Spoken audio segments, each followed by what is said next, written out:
Thank you very much. Board of Education Resolution Puerto Rican Heritage Month.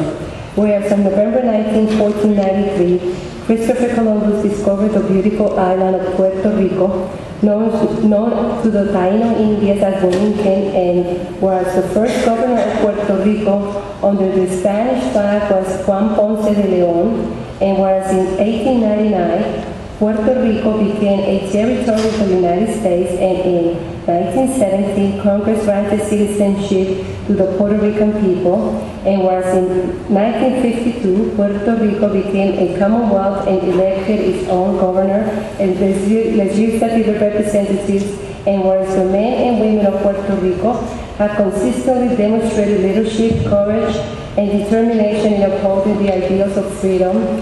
And whereas with determination, perseverance, and hard work, the people of Puerto Rico have built strong families and proud communities and have earned positions of leadership in areas of government, business, education, sports, the science, and the arts. Now, therefore, be resolved that the members of the Elizabeth Board of Education hereby proclaim the month of November Puerto Rican Heritage Month.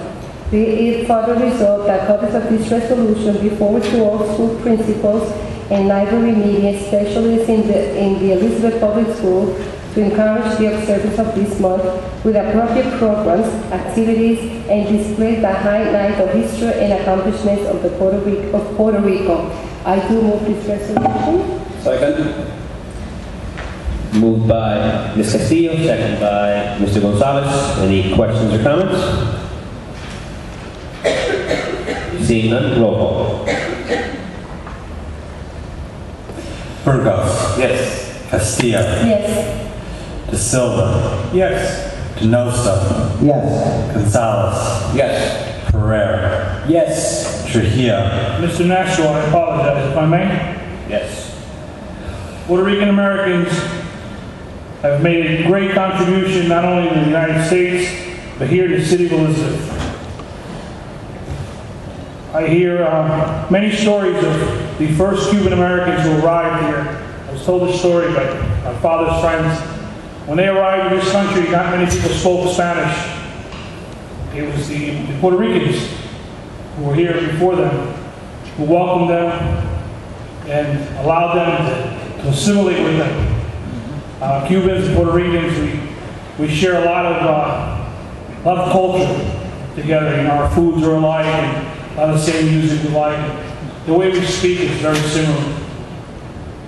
They've been here a long time and have contributed and continue to contribute. The history of this state is rich with Puerto Rican contribution.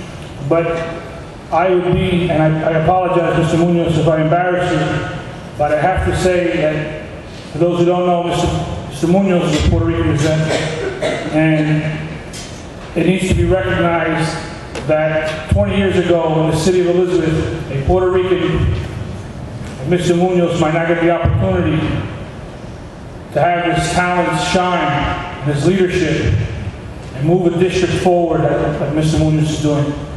We've come a long way as a society to grow and become tolerant of one another and put our stereotypes aside and understand at the end of the day when we work together and we're able to put our differences aside, we can do great things.